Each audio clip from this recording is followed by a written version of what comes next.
Hello friends, स्वागत है आप सभी का आपके अपने channel update John with Ayaz पर। तो फ्रेंड्स, आइए एक नए सेशन के साथ जुड़ते हैं इस वीडियो में।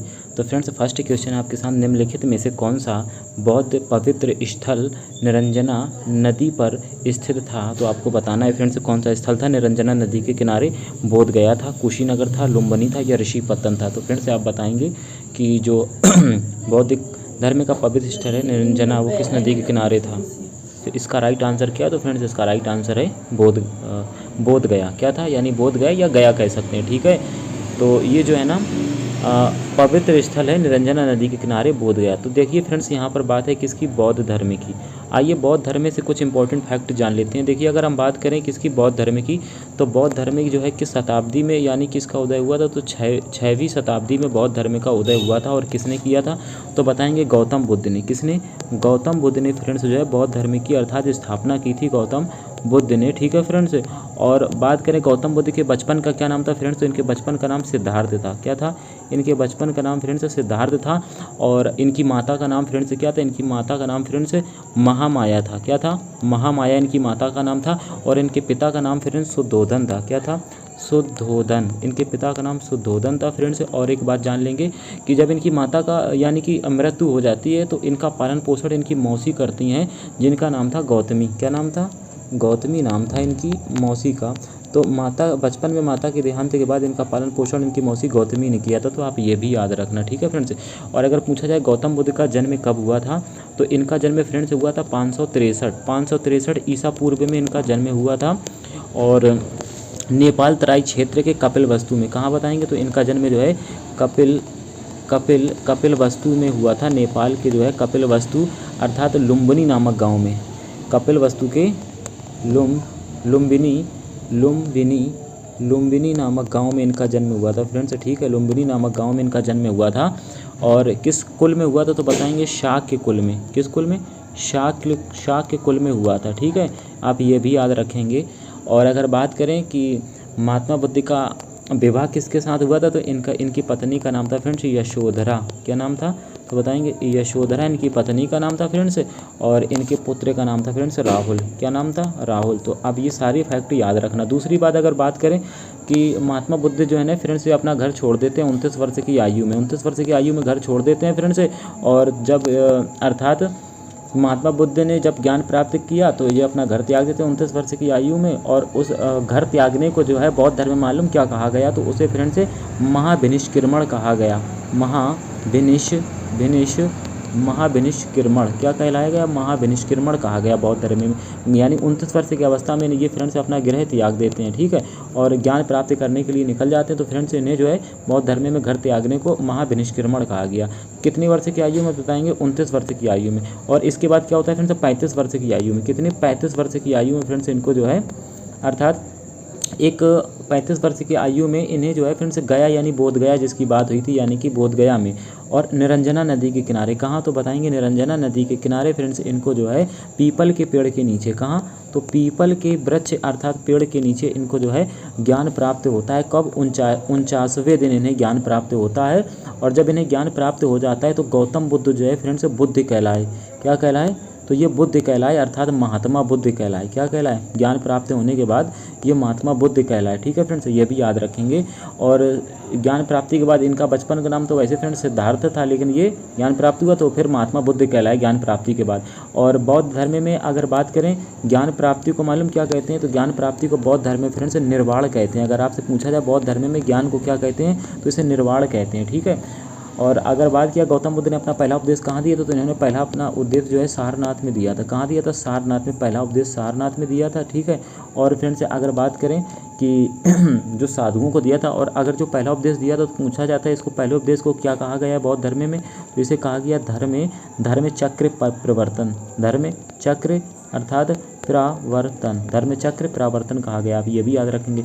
महात्मा बुद्ध की मृत्यु कब हुई, तो बताएंगे इनका जन्म हुआ था फ्रेंड्स 563 ईसा पूर्व में। इनकी मृत्यु हुई 483 ईसा पूर्व में, 483 ईसा पूर्व में। ये भी याद रखेंगे। ठीक है, और कहाँ हुई थी, तो आप बता देना, कुशीनगर में हुई थी। कहाँ, कुशीनगर में हुई थी। ठीक है फ्रेंड्स, और इनकी मृत्यु को मालूम क्या कहते हैं, तो इनको मृत्यु को कहा गया महापरिनिर्वाण।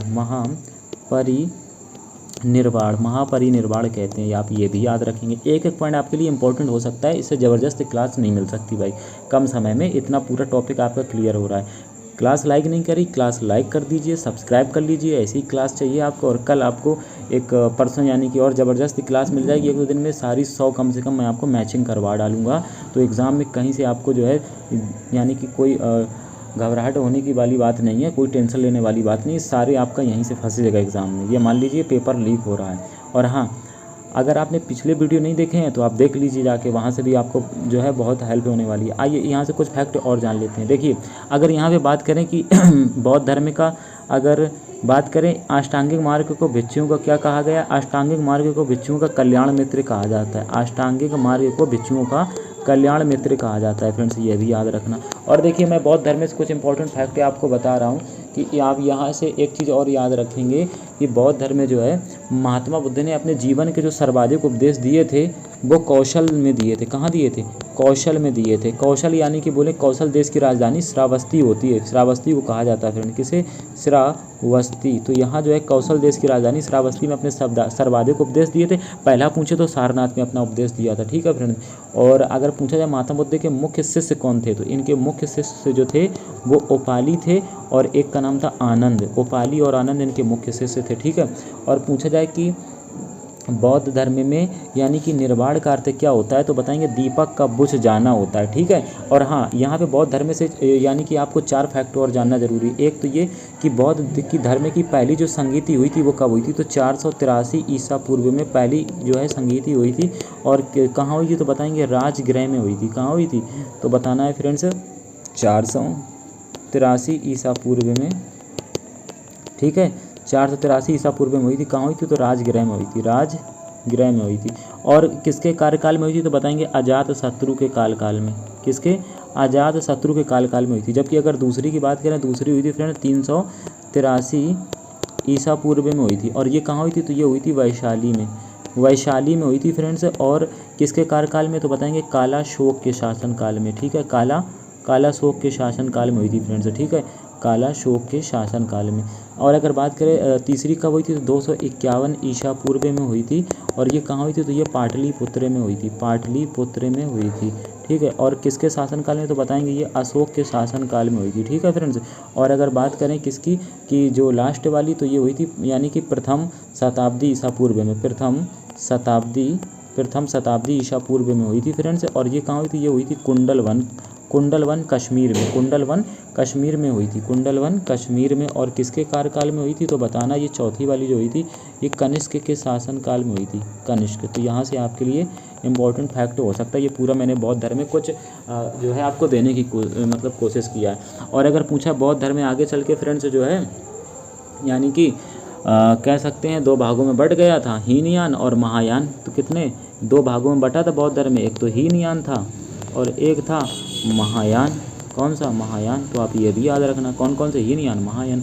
और अच्छा हाँ, बौद्ध धर्म से एक ये इंपॉर्टेंट फैक्ट जान लेना कि बौद्ध धर्म का सबसे पवित्र महत्वपूर्ण त्यौहार होता है बैसाख की पूर्णिमा। कौन? बैसाख की पूर्णिमा, या कह सकते हैं बुद्ध पूर्णिमा, ठीक है। ये भी याद रखना बौद्ध धर्म का सबसे यानी कि बुद्ध पूर्णिमा या बैसाख की पूर्णिमा, क्योंकि इसी दिन माना जाता है कि इनका जन्म भी हुआ था, ज्ञान प्राप्ति भी हुई थी, इसी दिन इनकी मृत्यु हुई थी, इसलिए बुद्ध पूर्णिमा सबसे महत्वपूर्ण त्यौहार माना जाता है। और बौद्ध धर्म का अगर माने कि मूल सिद्धांत यानी कि किसमें वर्णन है, तो आप बताएंगे त्रिपिटक। बौद्ध धर्म का पवित्र ग्रंथ है त्रिपिटक, ठीक है फ्रेंड्स। और त्रिपिटक में जो है इसके 3 भाग होते हैं। देखिए इसमें 3 कौन कौन, एक तो इसमें जुड़ा है सुत्त पिटक इसी का भाग है, सुत्त पिटक। और एक है इसका जो है विनय पिटक। कौन? विनय पिटक। और एक है फ्रेंड्स इसका अभिधम्य पिटक। कौन सा? एक बताएंगे आप, अभिधम्य पिटक, अभिधम्य पिटक। तो ये जो है किसके पार्ट हैं, तो त्रिपिटक है। त्रिपिटक बौद्ध धर्म का मूल ग्रंथ है, इसी के ये भाग हैं, सुत्त पिटक, विनय पिटक, अभिधम्य पिटक, ठीक है। और महात्मा बुद्ध ने अपने जो उपदेश दिए थे किस भाषा में दिए, तो बताएंगे इन्होंने पाली भाषा में दिए थे फ्रेंड्स। कौन सी भाषा में? पाली भाषा में। और पूछा जाए उत्तर प्रदेश में जैन और बौद्ध दोनों धर्मों का पवित्र तीर्थ स्थल कौन सा है, तो आप बताएंगे कौशाम्बी है, कौशाम्बी है फ्रेंड्स, जो बौद्ध और जैन धर्म में दोनों को मिलाने वाला पवित्र स्थल है। ठीक है, तो आइए यहाँ से आपका पूरा बौद्ध धर्म है मैंने एक कंप्लीट करने की कोशिश की। नेक्स्ट क्वेश्चन लिखा हुआ है, दिल्ली पर राज करने वाली प्रथम महिला शासिका कौन थी? तो फ्रेंड्स बात करें कौन थी, चांद बीबी थी, रजिया सुल्तान थी, जीजाबाई थी या बेगम हजरत महल थी? तो फ्रेंड्स इसका राइट आंसर है रजिया सुल्तान। पहली महिला मुस्लिम शासिका थी रजिया सुल्तान। ठीक है, जो दिल्ली की गद्दी पर बैठी थी। कब बैठी थी? तो फ्रेंड्स ये बैठी थी यानी कि 1236 में बैठी थी फ्रेंड्स। ठीक है, इल्तुतमिश की मृत्यु हुई 1236 में और रजिया सुल्तान जो है उसकी बेटी है इल्तुतमिश की, ये अर्थात गद्दी पे बैठ गई। ठीक है, गुलाम वंश की शासिका थी। वैसे पूछा इसका संबंध किस वंश से? तो बताएंगे ये ममलुक वंश से जुड़ी थी। ठीक है, ममलुक वंश से संबंधित है रजिया सुल्तान फ्रेंड्स। ठीक है, और बात है कि रजिया सुल्तान कब तक रही? तो जो है 1240 में ये गद्दी से हट गई थी, 1236 तक रही थी। इसकी मृत्यु हुई कहाँ? तो बताएंगे कैथल में हुई थी। कहाँ? कैथल हरियाणा में पड़ता है फ्रेंड्स। ठीक है, तो बताएंगे कैथल में इसकी मृत्यु हो गई थी। कैथल में डाकुओं के द्वारा कर दी गई थी। इनके पति का क्या नाम था रजिया सुल्तान के? तो इनके पति का नाम था अल्तुनिया के साथ इनका विवाह हुआ था। ठीक है फ्रेंड्स, और ये दिल्ली की पहली महिला शासिका रही हैं। रजिया सुल्तान इल्तुतमिश की पुत्री थी। ठीक है, और अगर बात करें रजिया सुल्तान से कुछ इंपॉर्टेंट फैक्ट और जान लीजिए। क्या यहाँ पे जान लेते हैं कि गुलाम वंश के देखिए इनके जो पिता थे रजिया सुल्तान के इल्तुतमिश, उन्हें गुलाम का गुलाम कहा जाता है। ठीक है, और दूसरी बात यहाँ से देखिए दिल्ली से कुछ इंपॉर्टेंट फैक्ट जान ली। दिल्ली से अगर पूछा जाए दिल्ली की स्थापना किसने की थी? तो फ्रेंड दिल्ली की स्थापना जो है अर्थात तोमर वंश के शासक अर्थात किसने? तोमर वंश के शासक जिसका नाम था देखिए क्या नाम है, मुझे सडनली याद भी नहीं आ रहा। तो तोमर वंश का एक शासक था फ्रेंड्स, आपको अगर याद आ रहा है तो आप कमेंट करके बताएं तोमर वंश का शासक कौन था। हाँ, तोमर वंश का शासक था फ्रेंड अनंगपाल। क्या नाम था? अनंगपाल था। अनंगपाल ने दिल्ली की स्थापना की थी, तोमर वंश का शासक था। ठीक है, तो आप याद रखेंगे। और अगर दिल्ली की बात करें तो फ्रेंड्स दिल्ली का प्राचीन नाम क्या था? तो पता है इसे पहले इंद्रप्रस्थ कहते थे। इंद्रप्रस्थ कहते थे। ठीक है, इसका प्राचीन नाम था इंद्रप्रस्थ। अगर पूछा दिल्ली को राजधानी किस संविधान संशोधन के द्वारा बनाई गई है? तो बताएंगे 69वें संविधान संशोधन के द्वारा। कितने? 69वें संविधान संशोधन के द्वारा दिल्ली को राजधानी बनाया गया। ठीक है फ्रेंड्स, ये भी आप याद रखना। और अगर दिल्ली में पूछा जाए फ्रेंड्स कि दिल्ली में जो संसद भवन था, प्राचीन संसद भवन, उसका डिज़ाइन किसने बनाया? ये आप हमें कमेंट के बताएं दिल्ली का संसद भवन है किसने बनाया? तो 2 लोगों ने मिलकर बनाया था, वो आप हमें बता दीजिए। दिल्ली में कुतुब मीनार है जिसकी ऊंचाई 73 मीटर है फ्रेंड्स। ठीक है, और दिल्ली में आपका लौह स्तंभ है जिसका निर्माण चंद्रगुप्त द्वितीय ने करवाया था, वो भी आप याद रखना। और दिल्ली की पहली महिला मुख्यमंत्री पूछे सुषमा स्वराज थी। ठीक है, ये भी याद रखना। तो बहुत कुछ है फिलहाल में, चलिए देखते हैं। और हाँ, यहाँ से अगर आपका ऑप्शन दिया हुआ है फ्रेंड्स कि बेगम हजरत महल, तो 1857 की क्रांति का नेतृत्व लखनऊ से फ्रेंड्स किसने किया था? तो लखनऊ से जो है बेगम हजरत महल ने किया था, ये भी आप याद रख लेना। और अगर चांद बीबी की बात करें, ये कहाँ की शासिका थी? तो ये जो है ना फ्रेंड्स अहमदनगर की शासिका थी। अहमदनगर की शासिका थी। ठीक है, चलिए ये भी याद रखना। नेक्स्ट क्वेश्चन आपके सामने स्क्रीन पर लिखा हुआ है फ्रेंड्स, भारतीय संविधान का कौन सा अनुच्छेद राज्यों में राज्यपाल का प्रावधान करता है? तो आपको बताना है कि राज्यों में राज्यपाल का प्रावधान कौन सा आर्टिकल से करता है, ये आपको फ्रेंड्स बताना है। 153 करता है, 136 करता है, 124 करता है, 148 करता है। तो फ्रेंड्स इसका राइट आंसर क्या है? इसका राइट आंसर है 153। यानी कि बताया गया कि हमारे भारत के संविधान में कि राज्यों में एक राज्यपाल होगा, ऐसा किस में लिखा है फ्रेंड्स? तो ऐसा 153 में लिखा है। राज्यपाल की कार्यपालक शक्ति 154 में लिखी है फ्रेंड्स कि राज्यपाल की कार्यपालक शक्ति। राज्यपाल की नियुक्ति किसमें बताई गई? अनुच्छेद 155 में बताई गई है। राज्यपाल का कार्यकाल किसमें बताया गया? 156 में राज्यपाल का कार्यकाल बताया गया। राज्यपाल को क्षमादान प्राप्त है किसमें? 161 में सिवा मृत्युदंड को छोड़ करके। ठीक है फ्रेंड्स, और अगर बात कर लें यहाँ पर फ्रेंड्स देखिए लिखा हुआ है 148, तो इसमें किसके बारे में बताया गया? भारत का नियंत्रक एवं महालेखा के बारे में अनुच्छेद 148 में बताया गया है। और इसके जो है भारत का नियंत्रक एवं महालेखक परीक्षक होता है, इसका जो है फ्रेंड्स कार्यकाल 6 वर्ष या फिर कह सकते हैं 65 वर्ष जो उम्र हो तो वो होता है। ठीक है फ्रेंड्स, और अगर आपसे पूछा जाए चुनाव आयोग का वर्णन संविधान के किस अनुच्छेद में, तो 324 में जो है फ्रेंड्स चुनाव आयोग का वर्णन है।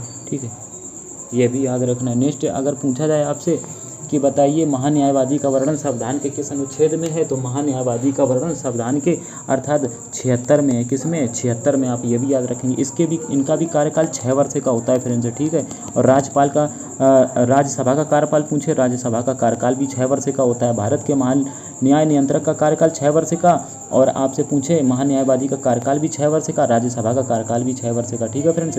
और अगर आपको हमें कमेंट करके बताना है कि डॉक्टर भीमराव अंबेडकर ने संविधान का हृदय तथा आत्मा किस अनुच्छेद को कहा है, ये आप हमें कमेंट करके बताएं। ठीक है फ्रेंड्स।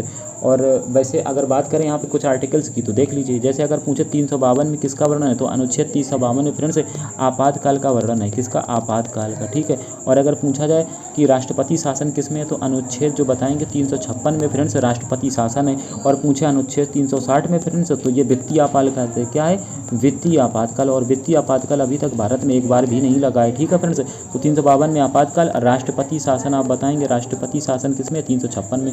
यह भी याद रखेंगे। ठीक है। और ये तीनों कहाँ से लिए गए हैं, किस देश के संविधान से, तो आप बताएंगे जर्मनी देश के संविधान से ये लिए गए हैं फ्रेंड्स। ठीक है। राज्यपाल का पद कहाँ से लिया गया है फ्रेंड्स, तो देखिए अगर राज्यपाल की हम पद के बारे में बात कर लें, ये कहाँ से लिया गया, तो ये फ्रेंड्स राज्यपाल का पद जो है ये कनाडा से लिया गया है। कहाँ से लिया गया है? कनाडा से। याद रखना, राज्यपाल का जो पद है फ्रेंड्स ये कनाडा से लिया गया है। ठीक है। आपसे अगर पूछा जाए कहाँ से लिया गया, तो राज्यपाल का पद जो है फ्रेंड्स ये कनाडा से लिया गया। और उपराष्ट्रपति का पद अमेरिका से लिया गया है। ठीक है। अमेरिका से राष्ट्रपति पर महाभियोग, मौलिक अधिकार लिए गए। रूस से क्या लिया गया? पंचवर्षीय योजना, मौलिक कर्तव्य लिए गए हैं। तो चलिए नेक्स्ट क्वेश्चन देखते हैं। नेक्स्ट क्वेश्चन आपके सामने लिखा हुआ है। हाँ तो फ्रेंड्स यहाँ पर लिखा हुआ है नेक्स्ट क्वेश्चन आपके सामने स्क्रीन पर, निम्नलिखित में से कौन सा एंजाइम लार में पाया जाता है, तो आपका राइट आंसर क्या है? लैक्टोज पाया जाता है, सुक्रोज पाया जाता है, डाइस्टेज पाया जाता है, या टाइलिन पाया जाता है। तो फ्रेंड्स इसका राइट आंसर क्या है? इसका राइट आंसर है टाइलिन। टाइलिन जो है फ्रेंड्स लार में पाया जाता है। देखिए फ्रेंड्स अगर लार की बात करें, लार के साथ में यहाँ पर हम जीभ की बात कर लें। देखिए अगर हम अपनी बात करें अपनी जीभ की, कि हमारी जो जीभ होती है टंग, इसमें फ्रेंड्स स्वाद कणिकाएँ पाई जाती हैं 3000 से लेकर कितनी, तो बताएंगे ये जो है 10,000 के लगभग पाई जाती हैं स्वाद कणिकाएँ। ठीक है फ्रेंड्स। और जो जीभ के अगर भाग से पूछे कि कौन सा स्वाद किससे मिलता है, तो आप ये भी जान लीजिए। देखिए यहाँ पर अगर बात करें कि जीभ का जो फ्रेंड्स आगे का भाग होता है, कौन सा? आगे का जो भाग होता है, तो आगे का जो नुकीला वाला भाग होता है वो फ्रेंड्स हमें मीठे और नमकीन की पहचान कराता है, मीठे और नमकीन की। ठीक है फ्रेंड्स। और जबकि अगर बात करें जीभ का जो भीतरी वाला भाग होता है, कौन सा? भीतरी भाग। जीभ का भीतरी भाग जो होता है वह हमें कड़वाहट की पहचान करवाता है, कड़वाहट की पहचान कराता है। और इसी प्रकार से अगर बात कर लें जीभ के किनारे के भाग होते हैं, जो साइड के किनारे के भाग होते हैं, किनारे वाले भाग की बात करें, जीभ के किनारे वाले भाग, तो फ्रेंड्स ये हमें जो है खट्टे, यानी कि खट्टे अर्थात खट्टे का अनुभव कराते हैं। ठीक है, खट्टे स्वाद का। तो आप ये भी अच्छी तरह से जान लें। अब यहाँ पे बात है यानी कि जो हमारी लार में कौन सा एंजाइम पाया जाता है, तो मैंने अभी आपको बताया कि टाइलिन पाया जाता है। ठीक है। और लार में टाइलिन और एक और होता है जिसे हम कहते हैं म्यूसिन। क्या कहते हैं? यानी कि म्यूसिन। तो टाइलिन और प्लस म्यूसिन ये हमारी लार में एंजाइम उपस्थित होते हैं। लार में फ्रेंड्स 99% तो जल होता है और 1% फ्रेंड्स इसमें जो है यानी कि एंजाइम होता है। क्या होता है? एंजाइम 1%। तो आप ये भी याद रखना ना, 99%। और लार का पीएच मान पूछा जाए, लार का पीएच मान कितना होता है, तो फ्रेंड्स ये होता है 6.5 से लेकर यानी 7.5। ठीक है, ये लार का पीएच मान होता है। एक दिन में प्रतिदिन 1 से 1.5 लीटर लार का स्त्राव करती है। हमारी जो ग्रंथियाँ होती हैं एक दिन में 1 या 1.5 लीटर हमारे यानी कि बॉडी में लार बनती है। कितना? 1 से यानी कि 1.5 लीटर लार का स्त्राव करती हैं हमारी जो ग्रंथियाँ होती हैं। ठीक है, ये भी आप याद रखेंगे। और जो अगर लार की बात कर ले, लार का काम क्या होता है, तो ये भोजन को पचाने में जो है सहायता करती हैं। ठीक है, याद रखेंगे। चलिए नेक्स्ट क्वेश्चन आपके सामने, और यहाँ पर ऑप्शन है तो इसको देख लेते हैं फ्रेंड्स। यहाँ पर बात है फ्रेंड्स लैक्टोज की। तो दूध में कौन सा अगर पूछा जाए अम्ल पाया जाता है, तो लैक्टोज अम्ल पाया जाता है। जबकि यहाँ पर अगर हम बात कर लें दूध में कौन सा अम्ल है, तो लैक्टोज अम्ल पाया जाता है। जबकि यहाँ पर लिखा है सुक्रोज। सुक्रोज किसे कहते हैं? देखिए जो गन्ने की शर्करा होती है, गन्ने की शर्करा, तो पूछा जाता है गन्ने की शर्करा, गन्ने की शर्करा किसे कहते हैं, तो आप बताएंगे सुक्रोज को कहते हैं। या फ्रेंड्स आपसे पूछा जाए टेबल शुगर, क्या पूछा जाएगा? टेबल शुगर किसे कहते हैं, तो टेबल शुगर फ्रेंड्स सुक्रोज को कहते हैं। किसे कहते हैं, तो आप बताएंगे फ्रेंड्स टेबल शुगर सुक्रोज को कहते हैं। और गन्ने की शर्करा भी सुक्रोज को कहते हैं। दूध में कौन सा अम्ल पाया जाता है, तो दूध में लैक्टोज यानी कि पाया जाता है। ठीक है, लैक्टिक अम्ल या लैक्टोज पाया जाता है। ये भी याद रखना। और ये आपका म्यूसिन और टाइलिन जो है लार में पाया जाता है। लार का जो पीएच मान है 6.5 से लेकर 7.5 तक होता है, ये याद रखना है, ठीक है, अच्छी तरीके से। नेक्स्ट क्वेश्चन आपके सामने स्क्रीन पर लिखा हुआ है फ्रेंड्स, संयुक्त राष्ट्र पर्यावरण कार्यक्रम का मुख्यालय कहाँ? तो फ्रेंड्स ये क्वेश्चन हो चुका है, कल ही मैंने आपको बताया था, नैरोबी कन्या में है, ठीक है फ्रेंड्स, याद रखना। और आप हमें कमेंट करके बताएं लियोन फ्रांस में किसका मुख्यालय है, ठीक है। और जबकि ये आपको मैंने कल बताया था मनीला फिलीपींस में एडीपी एशियन डेवलपमेंट बैंक या एशियाई विकास बैंक का मुख्यालय एडीपी का, किसका? एडीबी का मुख्यालय है, ठीक है। जिनेवा स्विट्जरलैंड यानी WTO का मुख्यालय, ठीक है, 1995 स्थापना। नेक्स्ट क्वेश्चन आपके सामने लिखा हुआ है फ्रेंड्स, क्या है? भारतीय संविधान में मौलिक अधिकार किस देश के संविधान से लिए गए हैं? तो आपको ये फ्रेंड्स बताना है कि हमारा जो भारत का संविधान, इंडियन कॉन्स्टिट्यूशन, इसमें मौलिक अधिकार जो है, मौलिक अधिकार ये किस देश के संविधान से लिए गए हैं? तो आपको बताना है अमेरिका के संविधान से, आयरिश संविधान से, ऑस्ट्रेलियाई संविधान से, ब्रिटिश संविधान से। तो फ्रेंड्स इसका राइट आंसर क्या है?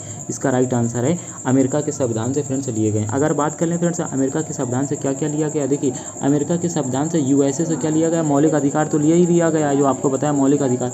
इसके साथ साथ में उपराष्ट्रपति का पद लिया गया है। क्या लिया गया? उपराष्ट्रपति का पद भी यहाँ से लिया गया है। इसके अलावा जो है राष्ट्रपति पर महाभियोग फिलहाल में अभी तक किसी पर लगा नहीं है। राष्ट्रपति पर महाभियोग यहीं से लिया गया फ्रेंड्स, लेकिन अभी तक भारत के राष्ट्रपति पर एक बार भी नहीं लगा गया। दूसरी बात करें, यहाँ से संविधान की सर्वोच्चता ली गई है।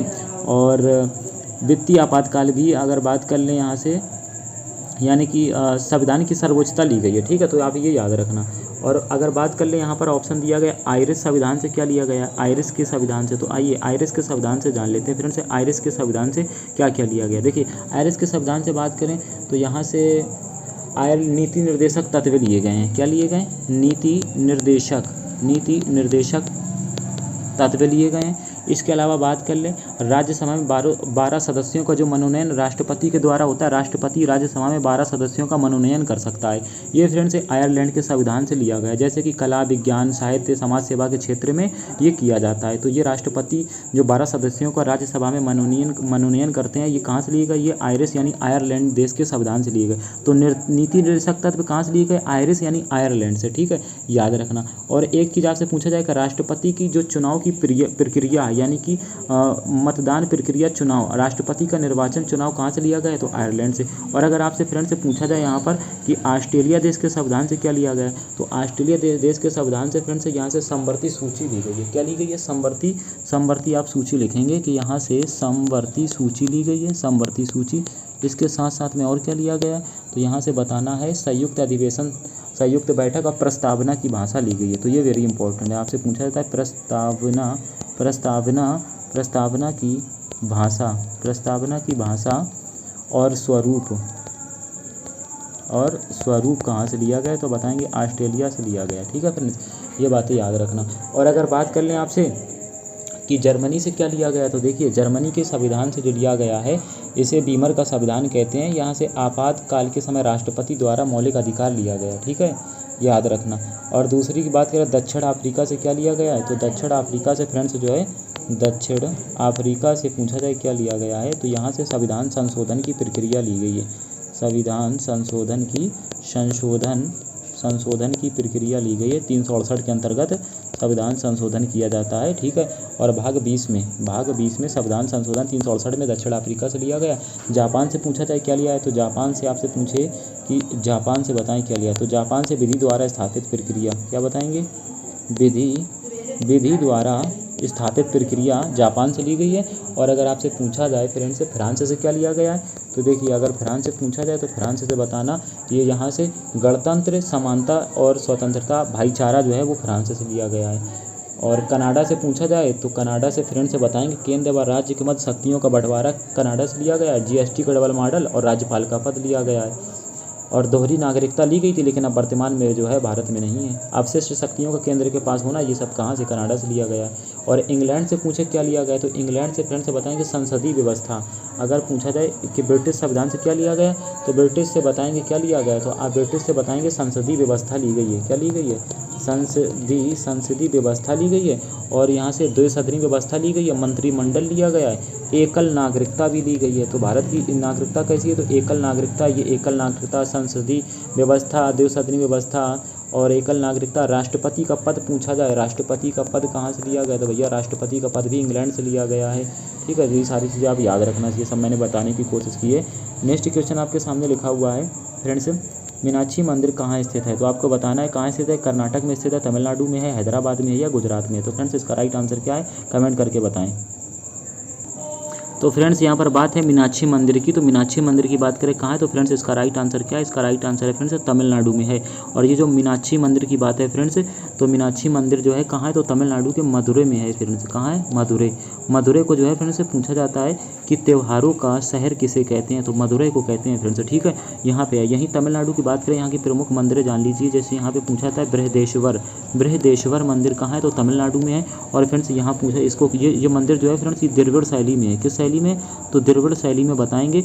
और तंजौर चोल शासक राजराज प्रथम ने इस बृहदेश्वर मंदिर का निर्माण करवाया था। और अगर पूछा जाए महाबली, क्या महाबलीपुरम मंदिर कहाँ है, तो तमिलनाडु में है। और पूछे रामनाथ स्वामी मंदिर, तो तमिलनाडु में है। और एक मंदिर पूछे फ्रेंड्स, ये भी पूछी जाती है शोर मंदिर, शोर मंदिर कहाँ है, तमिलनाडु में। पल्लव वंश शासक जो है फ्रेंड्स नरसिंह वर्मन प्रथम ने शोर मंदिर का निर्माण करवाया था तमिलनाडु में, ठीक है। और आप देखिए यहाँ पर कर्नाटक राज्य है फ्रेंड्स, तो कर्नाटक राज्य की मंदिरें प्रमुख हैं वो जान लीजिए। जैसे फ्रेंड्स यहाँ पे कर्नाटक की बात करें तो हजारा, कौन सी, तो फ्रेंड्स यहाँ पर बात करें कर्नाटक की, तो यहाँ पर है हजारा राम मंदिर। और फ्रेंड्स इसके साथ साथ विरूपाक्ष मंदिर, कौन सा, विरूपाक्ष मंदिर। विरूपाक्ष मंदिर के साथ साथ फ्रेंड्स यहाँ पर ये विरूपाक्ष मंदिर जो है शिव जी के लिए समर्पित है। और आपसे मुझे प्रसिद्ध गोमतेश्वर की गोमतेश्वर की मूर्ति कहाँ है, तो बताएंगे ये सिरवड़ गोला कर्नाटका में है, ठीक है फ्रेंड्स, है कर्नाटक में सिरवड़ गोला में है, ठीक है। और आपसे पूछा जाए हम्पी के स्मारक जो रथ है वो कहाँ है, कर्नाटक में है। और उनका निर्माण जो है हरियर बुक्का नामक भाइयों ने करवाया था। और कर्नाटक में जो है कर्नाटक के अर्थात गोल गुंबद कहाँ है, बीजापुर में है। गोल गुंबद कर्नाटक के गोल गुंबद, तो पूछा जाए गोल गुंबद कहाँ है, तो गोल गुंबद जो है फ्रेंड्स गोल गुंबद कर्नाटक के बीजापुर में है गुंबद, ठीक है। तो ये हजारा राम मंदिर, विरूपाक्ष मंदिर शिव जी के लिए समर्पित है। और पूछा जाए कि गोमतेश्वर जो है, गोमतेश्वर की मूर्ति कहाँ है, तो सिरवड़ गोला कर्नाटक में है, ठीक है फ्रेंड्स। और यहाँ पर बात है किसकी, गुजरात की। तो देखिए गुजरात के बारे में कुछ मंदिरों के बारे में जान लीजिए। गुजरात का प्रसिद्ध मंदिर जो है फ्रेंड्स आप जानते हैं सोमनाथ मंदिर का बहुत नाम सुना होगा। तो सोमनाथ जो मंदिर है ये गुजरात राज्य में है। और इस पर जो है महमूद गजनवी ने 1025 ईस्वी में जो है आक्रमण किया था। और पूछा जाए द्वारका, क्या पूछा जाए फ्रेंड्स, और भारत के जो प्रधानमंत्री नरेंद्र मोदी हैं सोमनाथ मंदिर ट्रस्ट के अध्यक्ष बने हैं, ठीक है फ्रेंड्स। ये करंट अफेयर में आप याद रखना। द्वारका, क्या पूछा जाए, द्वारकाधीश मंदिर कहाँ है, तो आप बताएंगे द्वारकाधीश मंदिर भी आपका गुजरात में है, ठीक है फ्रेंड्स। और अगर बात करें यहाँ पर देखिए आप हमें कमेंट करके बताएं कि जो फ्रेंड्स जगन्नाथपुरी का मंदिर है, कौन सा, जगन्नाथपुरी का मंदिर कहाँ है, जगन्नाथपुरी का मंदिर कहाँ है, ठीक है। तो ये कमेंट करके बताना है। चलिए नेक्स्ट क्वेश्चन आपके सामने स्क्रीन पर लिखा हुआ है फ्रेंड्स, क्या है देखते हैं।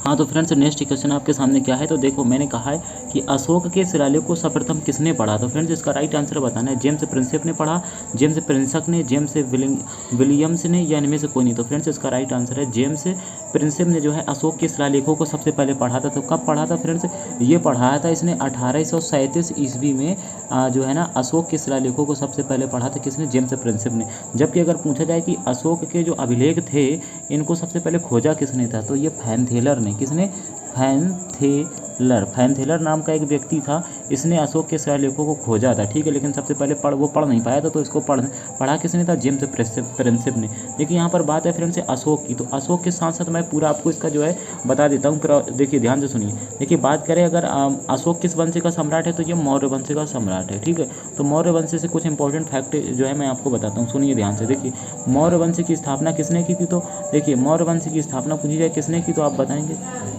चंद्रगुप्त मौर्य ने। किसने, चंद्रगुप्त चंद्रगुप्त मौर्य ने स्थापना की थी मौर्य वंशी की, ठीक है।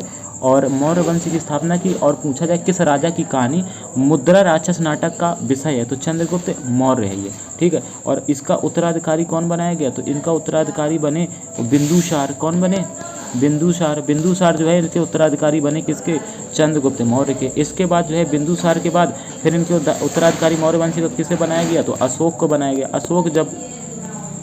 अशोक महान गद्दी पे कब बैठा, मगध की, तो ये मगध की गद्दी पे बैठे 269 ईसा पूर्व में सॉरी स्टूडेंट, 269 ईसा पूर्व में मगध की गद्दी पर बैठे अशोक। उसके बाद अशोक ने क्या किया फ्रेंड्स, अशोक ने जो है अर्थात कश्मीर के एक शहर की स्थापना की, कश्मीर के यानी कि श्रीनगर, कश्मीर के श्रीनगर शहर की स्थापना किसने की, अशोक ने।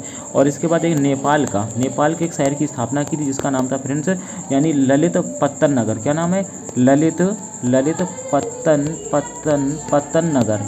नगर नेपाल में पड़ता है। तो कश्मीर के श्रीनगर और नेपाल के ललित पत्तन नगर की स्थापना यानी कि अशोक ने की थी, अशोक महान ने, ठीक है। और अगर पूछा जाए अशोक का नाम किस अभिलेख में अशोक मिलता है, तो फ्रेंड्स ये याद रखना मास्की और एक फ्रेंड से नाम है इसका गुर्जरा। क्या नाम है, गुर्जरा। मास्की गुर्जरा अभिलेख में अशोक का नाम अशोक मिलता है फ्रेंड्स। जबकि अगर पुराणों की बात करें, किसकी, पुराणों की संख्या कितनी होती है, तो आप ये कमेंट करके बताना। पुराणों में अशोक का नाम फ्रेंड से पता क्या मिलता है, इसमें इनको अशोक वर्धन कहते हैं। क्या कहते हैं, अशोक वर्धन। पुराणों में इनका नाम अशोक वर्धन मिलता है, जबकि मास्की गुर्जरा अभिलेख में इनका नाम अशोक लिखा है और पुराणों में इनका नाम मिलता है अशोक वर्धन।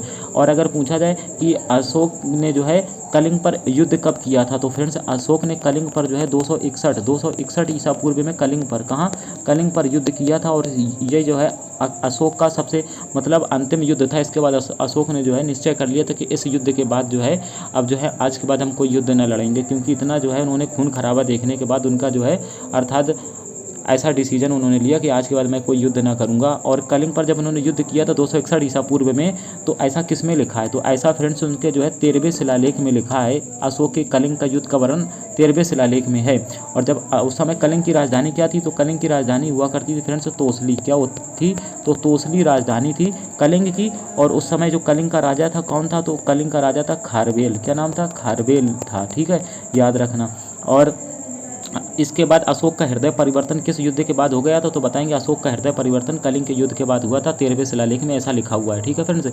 अगर बात करें अशोक का फ्रेंड्स, अशोक का प्रधानमंत्री कौन है, तो देखिए अशोक का प्रधानमंत्री अगर पूछा जाए तो अशोक का प्रधानमंत्री फ्रेंड्स आप बताएंगे राधा गुप्ते है। कौन है, राधा गुप्ते, ठीक है। और अगर पूछा जाए अशोक के धार्मिक गुरु कौन थे, तो अशोक के धार्मिक गुरु अगर आपसे पूछे जाए धार्मिक गुरु, तो फ्रेंड्स इनके धार्मिक गुरु बता देना उपगुप्ते थे। कौन थे, उपगुप्ते, ठीक है। और अगर पूछा जाए इन्होंने जो है बौद्ध धर्म का उपदेश दिया था उपगुप्त ने अशोक को, ठीक है फ्रेंड्स। और इनकी माता का नाम पूछा जाए अशोक की माता का नाम क्या था, तो इनकी माता का नाम याद रखना इंपॉर्टेंट हो सकता है। अशोक की माता का नाम फ्रेंड्स शुभद्रांगी था। क्या नाम था, शुभद्रांगी था, ठीक है, याद रखना। अशोक ने अपने बेटे जिसका नाम था यानी कि महेंद्र, अपने बेटे अशोक ने महेंद्र और अपनी बेटी संघमित्रा को, किसको, संघमित्रा को श्रीलंका भेजा था। कहाँ भेजा था, तो बताएंगे श्रीलंका भेजा था बौद्ध धर्म के प्रचार के लिए। अपने बेटे महेंद्र और संघमित्रा को श्रीलंका भेजा था बौद्ध धर्म के प्रचार के लिए, ठीक है। आप बताएंगे हमें कमेंट करके श्रीलंका का जो है राजधानी क्या है और मुद्रा क्या है, जो जानते हैं आप कमेंट करके लिखें, ठीक है। क्योंकि अगर एक बार आप लिखते हैं तो कमेंट में, तो फिर आपके माइंड में जो है मेमोरी में वो बात चढ़ जाती है, इसलिए कमेंट जरूर किया करें। और क्लास लाइक नहीं की है तो क्लास लाइक कर दें, पिछली क्लास नहीं देखी है तो जाइए पिछली क्लास भी देखिए जाके, और यहाँ से आपको सारे क्वेश्चन फंसने वाले हैं, ठीक है। यहाँ पर देखिए अगर बात करें अशोक के कुल शिलालेख कितने थे, तो अशोक के कुल शिलालेखों की संख्या कितनी है, तो बताएंगे 14 थे, ठीक है, 14 शिलालेख थे। और सबसे लंबा शिलालेख पूछे कौन सा है, सबसे लंबा था सबसे बड़ा, तो सबसे बड़ा जो शिलालेख अशोक का है तो फ्रेंड्स उसकी बताएंगे वो 7वां शिलालेख है। कौन सा, 7वां। और अंतिम अगर पूछा जाए अंतिम मौर्य शासक कौन था, मौर्य वंश का अंतिम सम्राट यानी शासक कौन था, तो बताएंगे ये था फ्रेंड्स बृहद्रथ। कौन था, बृहद्रथ जो है ये अंतिम मौर्य वंश का शासक था, ठीक है। क्यों, क्योंकि देखिए 185 ईसा पूर्व में क्या होता है, जो पुष्पमित्र शुंग था, कौन, पुष्पमित्र शुंग, ये क्या करता है, ये बृहद्रथ का सेनापति था और ये इसकी हत्या कर देता है और गद्दी पर बैठ जाता है। अगर हाँ बात कर ली यहाँ पर, फिर अशोक ने एक निर्माण और करवाया था फ्रेंड्स महाबोधि मंदिर का। अगर पूछा जाए महाबोधि मंदिर का बिहार ये कहाँ है, तो महाबोधि मंदिर का निर्माण कहाँ करवाया था, तो बताएंगे बोधगया, यानी बिहार में बोधगया में इन्होंने निर्माण करवाया था, तो ये भी याद रखना, ठीक है फ्रेंड्स, बोधगया में। तो ये सारी बातें हो गई किससे, अर्थात अशोक से मौर्य साम्राज्य से। ठीक है, अब आइए यहाँ पर देखते हैं नेक्स्ट क्वेश्चन क्या लिखा हुआ है। नेक्स्ट क्वेश्चन आपके सामने लिखा हुआ है, गुप्त साम्राज्य का वास्तविक संस्थापक किसे माना जाता है? तो आपको कमेंट करके बताना है, चंद्रगुप्त द्वितीय को, चंद्रगुप्त प्रथम को, समुद्रगुप्त को या श्रीगुप्त को। तो फ्रेंड्स फटाफट बताएं। तो फ्रेंड्स यहाँ पर बात है नेक्स्ट क्वेश्चन की। नेक्स्ट क्वेश्चन आपके सामने लिखा हुआ है, गुप्त साम्राज्य का वास्तविक संस्थापक किसे माना जाता है? तो बताना, चंद्रगुप्त द्वितीय को माना जाता है, चंद्रगुप्त प्रथम को माना जाता है, समुद्रगुप्त को या श्रीगुप्त को। देखिए गुप्त वंश की अगर बात करें फ्रेंड्स, तो इसका वास्तविक संस्थापक जो माना जाता है वो यानी चंद्रगुप्त प्रथम को माना जाता है। जबकि अगर पूछा जाए गुप्त साम्राज्य की स्थापना किसने की थी, तो फ्रेंड्स श्रीगुप्त ने की थी गुप्त साम्राज्य की स्थापना। और गुप्त वंश का जो संस्थापक श्रीगुप्त था फ्रेंड्स, श्रीगुप्त जिसका अर्थात उत्तराधिकारी घटोत्कच था। कौन था? तो बताएंगे घटोत्कच। ठीक है, ये भी याद रखना, घटोत्कच इनका जो है उत्तराधिकारी था। देखिए अगर बात करें गुप्त वंश की महान सम्राट, तो यही थे फ्रेंड्स आपके चंद्रगुप्त प्रथम जो है, इन्हीं महान सम्राट माना गया वास्तविक संस्थापक। और फ्रेंड्स अगर बात कर लें इन चंद्रगुप्त प्रथम को, इन्हें महाराजा धीराज की उपाधि प्राप्त है। चंद्रगुप्त प्रथम को महाराजा धीराज की उपाधि प्राप्त है। और इन्होंने ही अर्थात चंद्रगुप्त प्रथम ने कौन सा गुप्त संवत चलाया था? कौन सा चलाया था? गुप्त संवत चलाया था। ये भी याद रखना। और इनका अगर पूछा जाए उत्तराधिकारी कौन बना, तो चंद्रगुप्त प्रथम का जो उत्तराधिकारी बने वो समुद्रगुप्त बने। कौन बने? समुद्रगुप्त। तो समुद्रगुप्त के बारे में कुछ इंपॉर्टेंट फैक्ट आइए मैं आपको बता देता हूँ। देखिए समुद्रगुप्त जो है, समुद्रगुप्त ने जो है इन्होंने इलाहाबाद स्तंभ शिलालेख बनवाया था। किसका? इलाहाबाद स्तंभ शिलालेख। इलाहाबाद स्तंभ शिलालेख का निर्माण किसने करवाया था? तो बताएंगे ये समुद्रगुप्त ने करवाया था। ठीक है, समुद्रगुप्त से और इम्पोर्टेंट क्वेश्चन क्या बनेंगे वो देखिए ध्यान से समझ लीजिए। समुद्रगुप्त के दरबार का दरबारी कभी पूछा जाए कौन है? समुद्रगुप्त के दरबार के दरबारी कभी कौन है? तो इनका नाम था फ्रेंड्स हरिसेन। क्या नाम था? हरिसेन जो है समुद्रगुप्त के दरबार में रहता था। ठीक है फ्रेंड्स, ये याद रखना। और अगर पूछा जाए कि भारत का नेपोलियन किसे कहते हैं, तो आप बताएंगे भारत का जो नेपोलियन कहा जाता है फ्रेंड्स, समुद्रगुप्त को कहा जाता है भारत का नेपोलियन। भारत का नेपोलियन समुद्रगुप्त को कहते हैं। और एक चीज़ ये याद रखना कि अर्थात इन्होंने अगर पूछा जाए कि समुद्रगुप्त को भारत का नेपोलियन किसने कहा था, तो बताएंगे भारत का नेपोलियन इन्हें कहा था विसेंट स्मिथ ने। किसे? विसेंट स्मिथ ने भारत का नेपोलियन कहा था। किसे? तो समुद्रगुप्त को। किसने कहा था? विसेंट स्मिथ ने। ठीक है, और अगर आपसे पूछा जाए कि समुद्रगुप्त का उत्तराधिकारी कौन बना, तो समुद्रगुप्त के बाद फ्रेंड्स जो उत्तराधिकारी बना था फ्रेंड्स वह बना था चंद्रगुप्त द्वितीय। कौन बना था? चंद्रगुप्त द्वितीय। और इसी के दरबार में जो है विदेशी यात्री फाहियान चंद्रगुप्त द्वितीय के दरबार में जो है भारत आया था। फाहियान चीनी बौद्ध यात्री। और चंद्रगुप्त द्वितीय के बारे में बात करें तो इस पूछा जाए चंद्रगुप्त द्वितीय के दरबार में कौन यानी कि शोभा थे, तो बताएंगे इन्हीं के दरबार में फ्रेंड्स कालिदास रहते थे। कालिदास के साथ साथ यानी कि बराह मिहिर और बराह मिहिर के साथ साथ फ्रेंड्स एक और थे धनवंतरी। क्या नाम था? धनवंतरी भी नहीं रहते थे। ये पिछली बार पेट के एग्जाम में पूछा था। धनवंतरी किसके दरबार की शोभा थे, तो बताएंगे चंद्रगुप्त द्वितीय के दरबार की। और जो कुतुब मीनार के पास लौह स्तंभ है फ्रेंड्स, लौह स्तंभ का निर्माण कौन करवाए थे, तो लौह स्तंभ का निर्माण भी फ्रेंड्स यही करवाए थे चंद्रगुप्त द्वितीय। लौह स्तंभ, ठीक है, याद रखेंगे स्तंभ। ठीक, लौह स्तंभ का निर्माण। और चंद्रगुप्त द्वितीय का जो उत्तराधिकारी बना फ्रेंड्स, इसके बाद इनका उत्तराधिकारी कौन बना, तो बताएंगे कुमारगुप्त। कौन बना? कुमारगुप्त बना। और कुमारगुप्त से क्या बनेगा? कुमारगुप्त ने जो है फ्रेंड्स नालंदा विश्वविद्यालय की स्थापना करवाई थी। नालंदा विश्वविद्यालय की स्थापना करवाई थी। तो कहाँ बताएंगे? ये राजगीर बिहार में। नालंदा विश्वविद्यालय कहाँ है? राजगीर बिहार में है। और इसी जो है नालंदा विश्वविद्यालय में चीनी बौद्ध यात्री फाहियान यहीं अध्ययन करने के लिए आया था। ठीक है, तो आप ये सारी बातें याद रखना। ठीक है, तो जो मैंने फैक्ट बताया। चलिए नेक्स्ट क्वेश्चन आपके सामने यहाँ पर क्या लिखा हुआ है देखते हैं।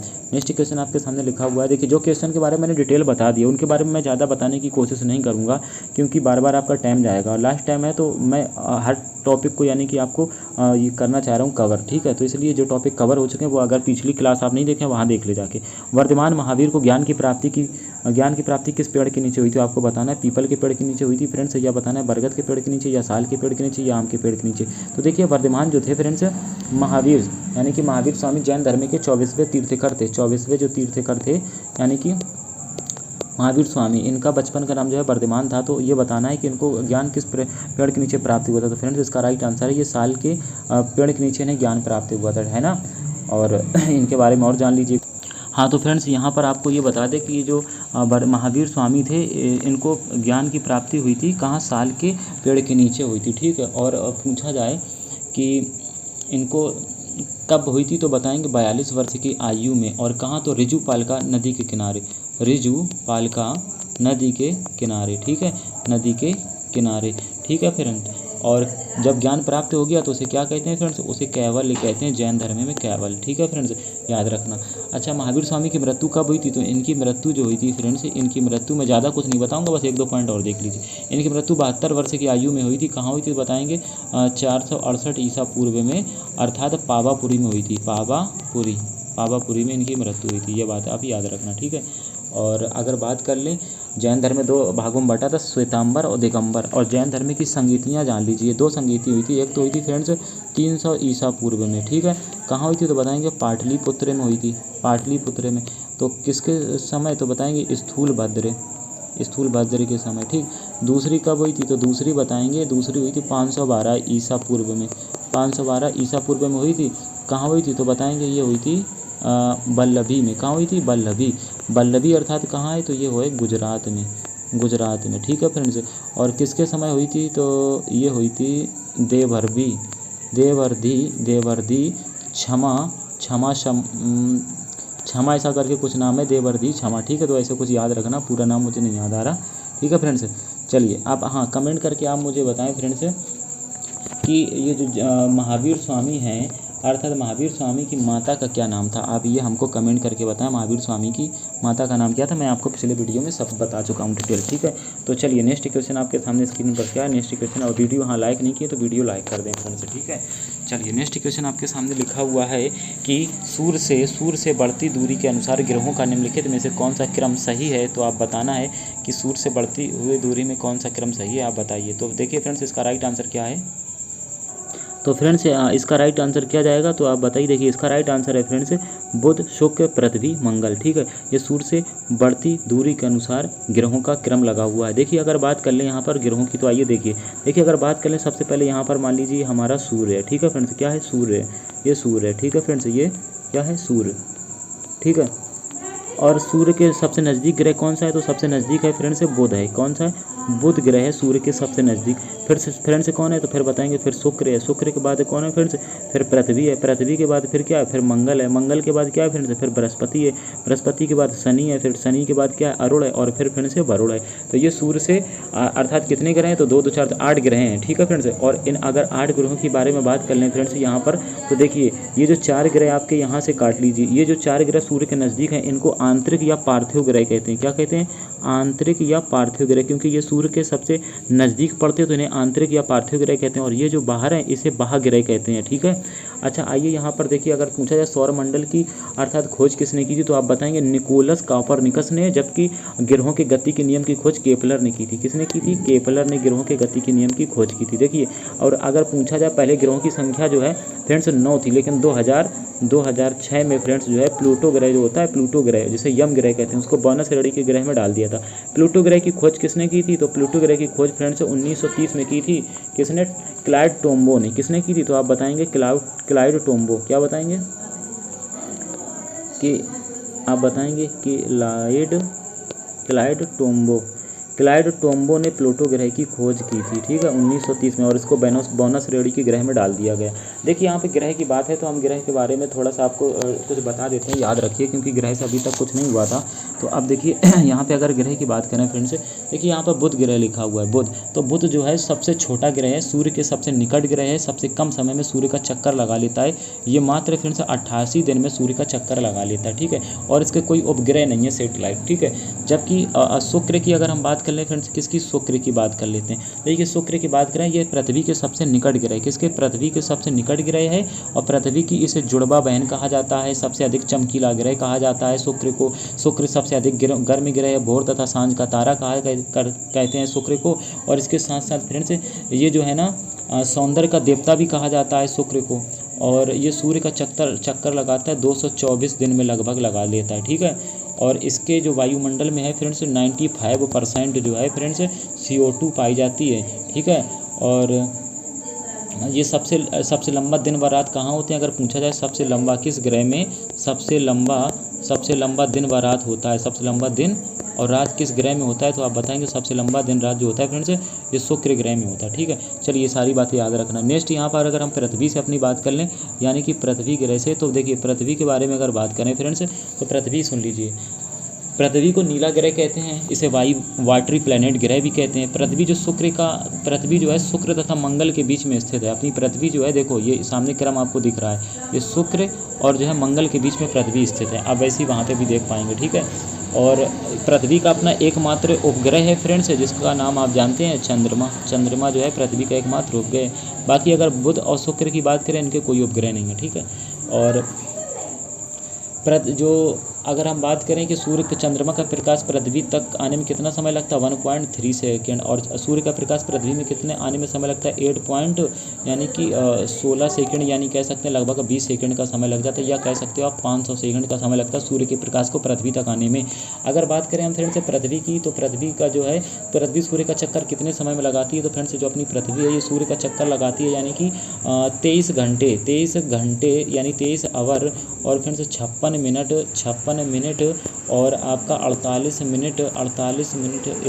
घंटे 5 घंटे है, सॉरी कितना, 1 मिनट सॉरी, ये जो है 23 घंटा है फ्रेंड्स, और 23 घंटे के साथ 23 क्या बता रहा हूँ मैं, 23 घंटे और सॉरी हाँ 56 मिनट और 4 सेकेंड में, कितना 4 सेकेंड में।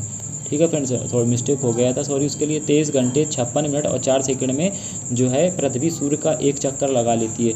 जबकि अगर बात करें पृथ्वी सूर्य की परिक्रमा कितने समय में कहती है, तो 365 दिन और 5 घंटे और फ्रेंड्स 48 मिनट और 46 सेकेंड में जो है पृथ्वी सूर्य का परिक्रमा करती है। ठीक है, पृथ्वी अपने अक्ष पर कितना झुकी हुई, तो बताएंगे पृथ्वी अपने अक्ष पर अर्थात 23.5 अंश झुकी हुई है। कितना, 23.5 अंश झुकी हुई है। ठीक है फ्रेंड्स, और सबसे अधिक चमकीला तारा पृथ्वी से कौन है, तो बताएंगे पृथ्वी के सबसे नज़दीक जो चमकीला तारा है वो साइरस है। कौन है, साइरस सबसे चमकीला तारा है। ठीक है, पृथ्वी के सबसे नज़दीक। और यहाँ पर जो है, और फ्रेंड्स यहाँ पर बात कर ले, देखिए अगर पूछा जाए ये साइरस तारा पृथ्वी से कितनी दूरी है, तो बताएंगे ये फ्रेंड्स जो है आप बताना 9 प्रकाश वर्ष। कितना, 9 प्रकाश वर्ष जो है पृथ्वी से दूर है, जिसका नाम है साइरस। ये सबसे चमकीला तारा है, पृथ्वी से 9 प्रकाश वर्ष की दूरी पर है।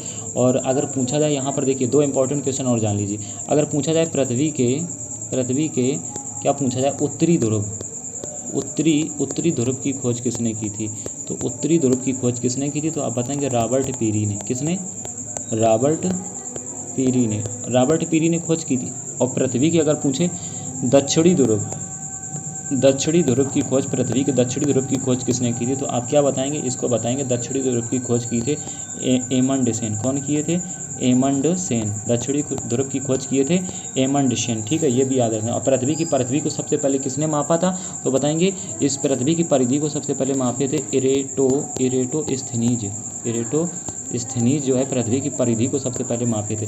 पृथ्वी से चीज़ें याद रखना। मंगल की बात कर ले, देखिए मंगल जो है फ्रेंड्स, मंगल जो ग्रह है इसे मार्स गैस कहते हैं। रात में लाल दिखाई देने वाला ग्रह कौन है, मंगल। आयरन ऑक्साइड के कारण ये लाल दिखाई देता है। दूसरी बात ये जान लीजिए, मंगल के फ्रेंड्स 2 उपग्रह हैं। कौन कौन से, एक फ्रेंड्स है फोबोस है, और फ्रेंड्स एक इसके उपग्रह का नाम है डिमोस। क्या नाम है, डिमोस। ठीक है, अगर पूछा जाए फ्रेंड्स कि सबसे छोटा उपग्रह कौन सा है, तो बताएंगे सबसे छोटा उपग्रह जो है फ्रेंड्स डिमोस है। कौन सा, डिमोस। और ये फोबोस जो है ये बड़ा है। ठीक है, और मंगल सूर्य का चक्कर कितने दिन में लगाता है, तो ये दूर है काफ़ी, तो ये लगाता है 687 दिन में। कितना, 687 दिन में जो है सूर्य का चक्कर लगा लेता। मंगल अपने अक्ष पर कितने डिग्री कोण पे झुका हुआ है, तो बताएंगे ये मंगल जो है फ्रेंड्स, ये मंगल जो है अपने अक्ष पे फ्रेंड्स 25 डिग्री कोण पे अर्थात झुका है, इसलिए यहाँ मौसम भी फ्रेंड्स बदलते हैं। ठीक है, और सौरमंडल का सबसे बड़ा ज्वालामुखी पूछे तो ओलिपस मेसी होता है। ठीक है, याद रखेंगे। और यहाँ पर देखिए अब मैंने आपको बहुत कुछ बताने की कोशिश की है। चलिए नेक्स्ट क्वेश्चन आपके सामने लिखा है, क्या है देखते हैं। नेक्स्ट क्वेश्चन फ्रेंड्स आइए, नेक्स्ट क्वेश्चन लिखा है आवर्त सारणी सर्वप्रथम किसके द्वारा दी गई थी, तो आपको बताना है ओटो ब्लाथी के द्वारा, योहानेस केपलर के द्वारा, दिमित्री मेंडलीव के द्वारा, माइकल फैराडे के द्वारा। तो फ्रेंड्स इसका राइट आंसर क्या है, अब हमें बताएं फटाफट कमेंट करके। हाँ तो फ्रेंड्स यहाँ पर बात हुई है, देखिए आवर्त सारणी सर्वप्रथम किसके द्वारा दी गई है? तो आपको बताना है, इसका राइट आंसर है फ्रेंड्स दिमित्री मेंडलीव के द्वारा। किसके? दिमित्री मेंडलीव के द्वारा फ्रेंड्स यहाँ पर आधुनिक आवर्त सारणी दी गई है। अगर हम बात आवर्त सारणी, कौन सी आवर्त सारणी सर्वप्रथम दी थी? दिमित्री मेंडलीव ने। अगर आवर्त सारणी की बात करें फ्रेंड्स, तो आवर्त सारणी में देख लीजिए सबसे पहले फ्रेंड्स कितने तत्व अगर ज्ञात हैं, तो ज्ञात कितने तत्व हैं? तो फ्रेंड्स 118 जो है ज्ञात तत्व हैं, जिसमें से अगर बात करें कि देखिए अगर इनको जो है 98 जो है फ्रेंड्स, कितने? 98 प्राकृतिक रूप से पाए जाते हैं, नेचुरल रूप से 98, और बाकी 20 जो है फ्रेंड्स ये अर्थात लैब में बनाए गए। तो आप कितने टोटल? 98 और 20 हो गए आपके 118। जबकि अगर बात करें 118 में कौन कौन है, तो ये सारे तत्व हैं। अब इसमें से धातु कितने हैं, उपधातु कितने, अधातु कितने? तो देखिए इनको भी देख लीजिए। 118 में फ्रेंड्स अगर बात किया जाए, देखिए मैं यहाँ पर इनको 3 भागों में बांटता हूँ। देखिए धातु अगर बात करें, धातु कितने, तो फ्रेंड्स धातु की संख्या कितनी है? तो 91 धातु हैं। और अगर पूछे इसमें जो है धातु अधातु कितनी है, तो देखिए अधातु की बात करें, अधातु कितनी है, तो अधातु की संख्या फ्रेंड्स आप बताएंगे। अधातु इसमें 20 है फ्रेंड्स, कितनी? 20। और अगर 20 है अधातु कितनी? 20। और यहाँ पे अगर पूछे उपधातु कितनी है, तो उपधातु फ्रेंड्स जो है कम है, इसमें उपधातुओं की संख्या 7 है। कितनी? 7। तो आप ये समझ जाना, ठीक है। कुल 111 तत्व हैं, जिसमें तो धातु 91 है, अधातु 20 हैं, उपधातु 7 हैं, ठीक है। हाँ, अगर यहाँ पर फ्रेंड्स से बात होती आधुनिक आवर्त सारणी की, किसकी? आधुनिक आवर्त सारणी की बात करता, आधुनिक आवर्त सारणी की, ठीक है फ्रेंड्स, आधुनिक आवर्त सारणी की। तो आधुनिक आवर्त सारणी किसने दी? तो इसका आंसर क्या होता? तो इसका आंसर होता फ्रेंड्स यानी कि हेनरी मोज़ले। क्या होता? हेनरी मोज़ले ने आधुनिक आवर्त सारणी की खोज की है, ठीक है, ये भी याद रखना। और अगर आवर्त सारणी का है तो आप कहेंगे दिमित्री मेंडलीव ने, ठीक है। आधुनिक आवर्त सारणी की हम बात करें फ्रेंड्स, अगर आपसे पूछे आधुनिक आवर्त सारणी में आवर्त कितने हैं, क्या पूछे? आधुनिक आवर्त सारणी में आवर्त कितने हैं, तो आप क्या बताएंगे? आवर्त 7 होते हैं, ठीक है। और पूछे आधुनिक आवर्त सारणी में वर्ग कितने होते हैं, तो वर्ग फ्रेंड्स कितने बताएंगे? वर्ग बताएंगे 18 होते हैं। कितने होते हैं? 18। आधुनिक आवर्त सारणी में आवर्त कौन कितने होते हैं? 7 होते हैं। जैसे कि पहले वाले कितने में 2 होता है, फिर 8 होता है, फिर 8 होता है, फिर 18 और 32। तो इस तरीके से भरा जाता है, यानी कि 2 8 8 8 और 2 8 8 18 18 32 ये परमाणु संख्या होती है आधुनिक आवर्त सारणी में, ठीक है फ्रेंड्स। अगर आपसे पूछा जाए परमाणु की स्थिति कैसी होती है, तो आप बताएंगे उदासीन होती है परमाणु की स्थिति, ठीक है फ्रेंड्स। और अगर आपसे पूछा जाए कि परमाणु की प्रभावी त्रिज्या कितनी होती है, तो आप बताएंगे 10 की पावर माइनस 10 होती है, ठीक है। और अगर आपसे पूछा जाए परमाणु बलों के सिद्धांत की खोज किसने की थी, परमाणु बलों के सिद्धांत की खोज किसने की थी, तो परमाणु बलों के सिद्धांत की खोज जो है फ्रेंड्स किए थे कौन, तो हिडेकी होवाका,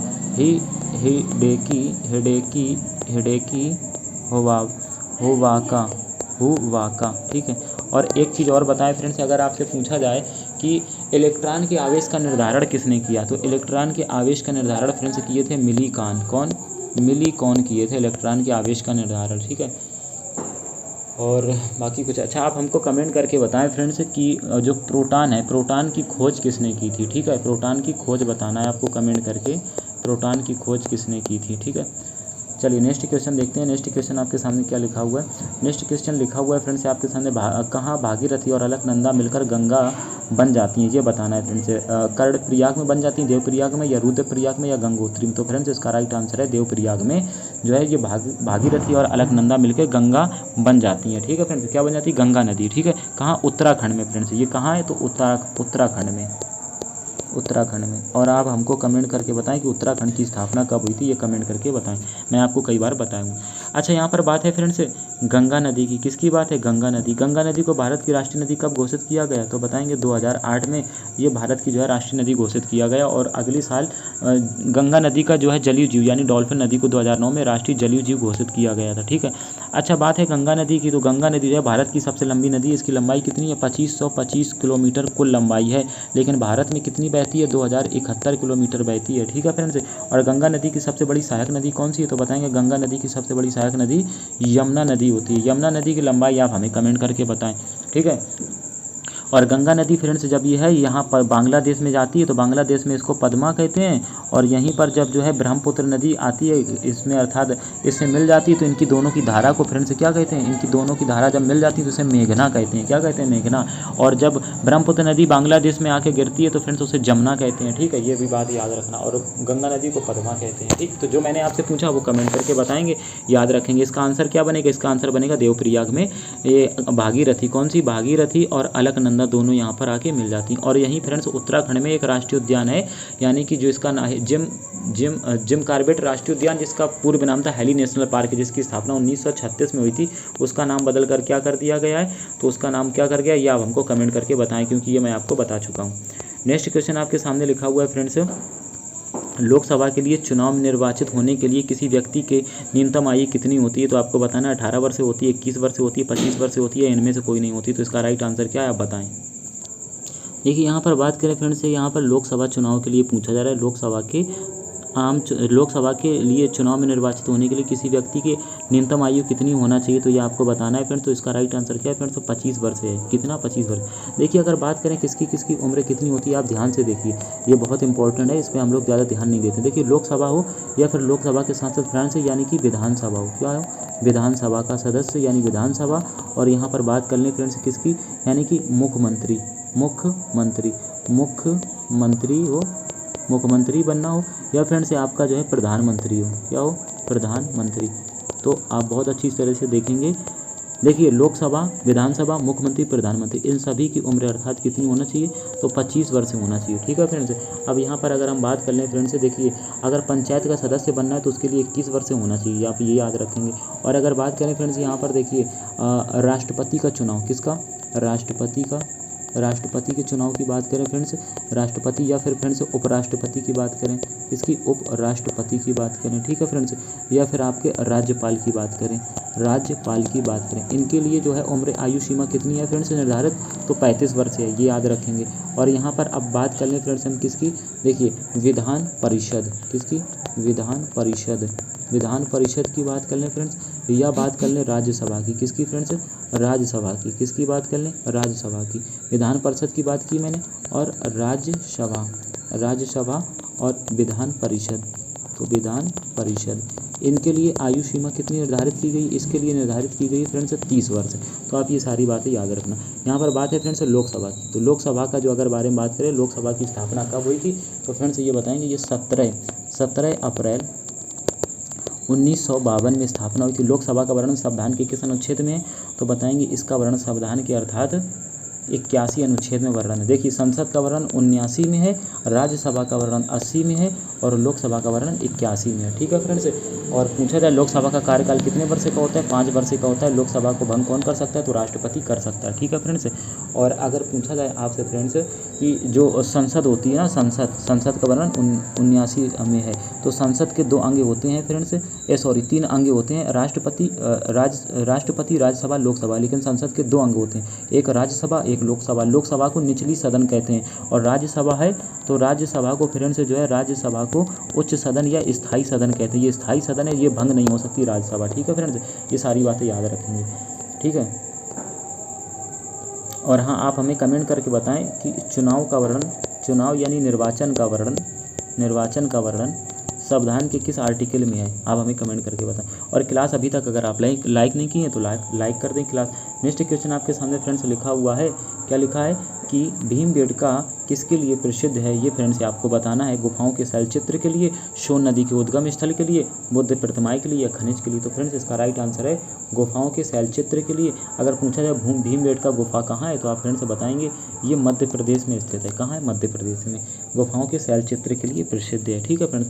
और अगर पूछा जाए सोन नदी का उद्गम स्थल कहाँ है, तो बताएंगे अमरकंटक से। कहाँ से? अमरकंटक से जो है फ्रेंड्स सोन नदी, नर्मदा नदी, और जो है सोन नदी का जो है उद्गम स्थल है अमरकंटक। ठीक है, नर्मदा और सोन नदी का याद रखेंगे। ठीक है फ्रेंड्स। और नेक्स्ट क्वेश्चन क्या है, तो मिलते हैं कल अगले एक नए सेशन में। अब हम लोग कल मिलेंगे मैचिंग के साथ, लेकिन अभी हमारा सेशन रहेगा तो उसको आप देखते रहिए। ठीक है फ्रेंड्स। लाइक नहीं किए तो लाइक कर दें।